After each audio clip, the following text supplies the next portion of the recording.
Miss Terry told me if we're not playing good to get on their butt.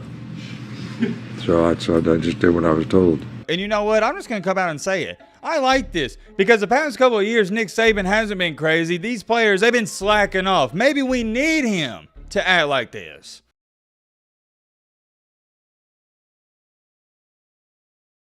Hope you're having a great Tuesday. If not, hope this video can make it a little bit better. And hold on. Now that I think about it, when was the last time we even talked about Alabama and Nick Saban? Of course, we talked about him in the live reaction. That's the staple of the channel, the videos right after the game. But when was the last time we made a separate video? Scrolling back here, yeah, wow. It's been 10 days since we talked about Alabama and Nick Saban. Considering we're in the middle of the college football season, that will more than likely be the longest drought and the longest amount of time we go without talking about Alabama. Moving along here though, in today's video, ladies and gentlemen, boys and girls, we're going to talk about how crazy Nick Saban is back. Yes, you heard me correctly. This isn't a warning. This is the real deal. Intense, crazy, passionate, whatever you want to call it, Nick Saban is back in full effect. And let me state this at the beginning of this video. I love it. I love it 10,000% because these Alabama players, they need this. They need somebody to smack them in the butt, and quite frankly, Nick Saban is literally doing that. Because over the past few years, we've all noticed that Nick Saban, as he's getting older with age, he doesn't go on these rampages and screaming rants and doing this and doing that and yelling at players as much as he used to. I don't want to say he doesn't have these quote-unquote breakdowns on the sidelines. What's a good word to use for him? I'm trying to think. I guess you'd label them as episodes. Because we all know pretty much from 2007 all the way up into really 2018, Nick Saban, if you weren't doing everything to a T, he'd go ballistic on you. But like I said, he's calmed down in the past couple of years, and obviously that's just because he doesn't have the energy to do that. It is what it is. It's a reality. And also I would say for the non-Bama fans, he's become way more likable. Because when he first started at Alabama, it was you either love Nick Saban or hate him, but it seems like now everybody's got a soft spot for him, which it's nice to see. But against Mississippi State, Nick Saban's dark side, it came out again. And you know what's funny about all of this? He didn't do this because he wanted to. He did it because his wife told him to do it. A reporter asked him after the game why he was doing all that screaming and stuff at the players, and he stated his wife told him before the game if they're not doing what they need to do, get on their butt. I'll show it to you right here. Matt wrote a clip. Miss Terry told me if we're not playing good to get on their butt. So I just did what I was told. I think the funniest part about that clip right there is, well, number one, Nick Saban's not laughing, and number two, he's being dead serious. For those of you that aren't too familiar with Miss Terry, that is Nick Saban's wife. I myself love Miss Terry. She's a staple of Alabama, and she's a big part of the football program as well. Very supportive wife, and I'm just going to throw this in there. Nick Saban and Miss Terry, that is a definition of relationship goals. And for all my young men out there, you know my typical advice. If you're in your 20s, just go to the gym, work on your career path.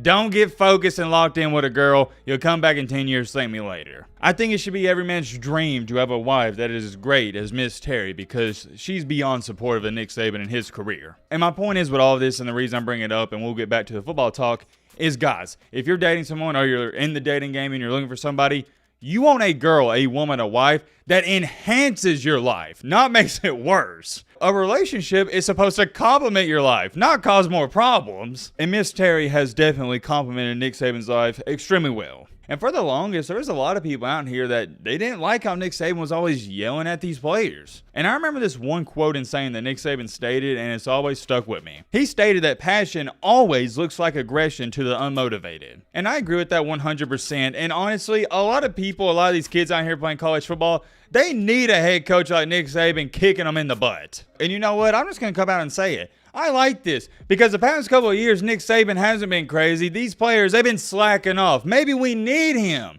to act like this. I'll tell you this much. In that game against Mississippi State, he was acting crazy, yelling at all these players, and we look like Bama. And when I say we look like Bama, I mean we look like old school Alabama. I don't want to say I'm tired of these players having fun because I want them to have fun, but realistically speaking, fun's over. We already lost a game. That was our mulligan. We can't lose anymore. We have to be perfect from here on out just to get in the playoff. We can't afford mistakes, and Nick Saban knows that, and I think his wife knows that. That's the reason she told him to get on their butt. Yesterday, another reporter asked him about what Miss Terry thought about the game since she didn't go, and here's what Nick Saban had to say. Matt wrote a clip.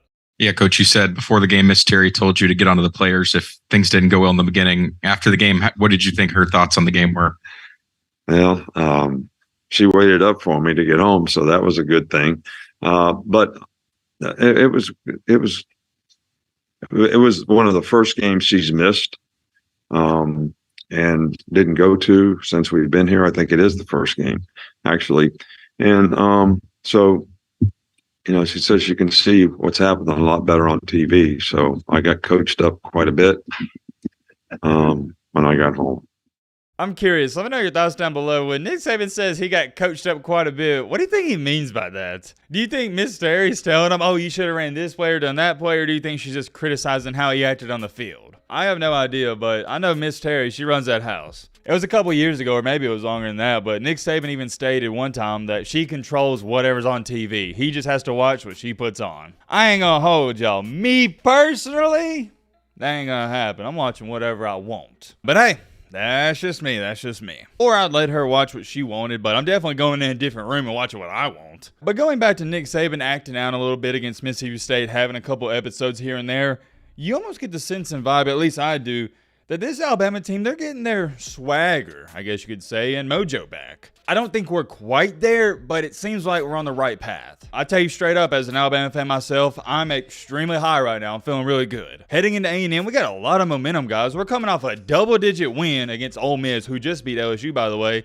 And then we just crushed Mississippi State on the road. That's a hard place to play. And the bright side about all this is this could be a positive or negative, depending on how you look at it. We got a lot to improve on. We're nowhere even near our potential. We're still making a ton of mistakes. We're still having snapping problems, which just pisses me off. I don't understand how we can't snap the ball directly to the quarterback. Still having some mental mistakes, and I will say this, defense looks amazing. And every single week, although the defense is already good, they're getting better and better and better, and I love to see that. Because the past couple of years, man, that's what's killed us, the defense. But defense, I'm proud of them. The offense just got to clean some things up here and there, and it goes back to this. They're improving. It's not a fast improvement, but it's steady and slow. And you can't mention the offense without mentioning Jalen Milroe. And, of course, I think we can all agree, he's improving. Love to see that, but, man, we got to fix the snap and ball issue because that's driving me crazy. We can't afford to have a fumbled snap once or twice a game. No, that's a turnover. We can't do that, man, and it's not just the fumbled snaps, but also I pay attention to this.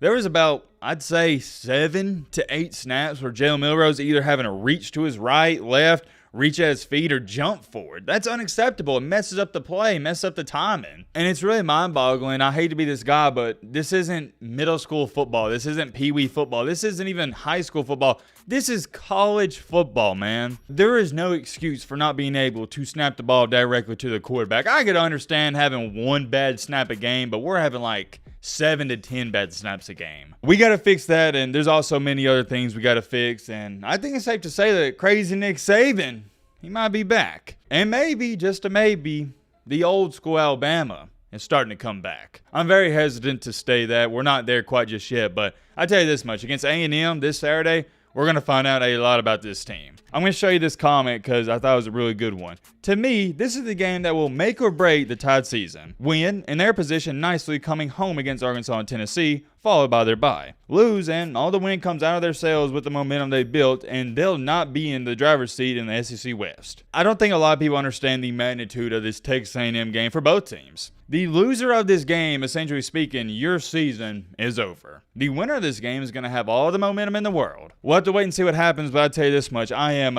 very nervous previewing this game because playing at A&M, it does worry me a lot. I've been going back and forth with it all week, but this is not the preview video. I'm very curious. Let me know your thoughts down below. But,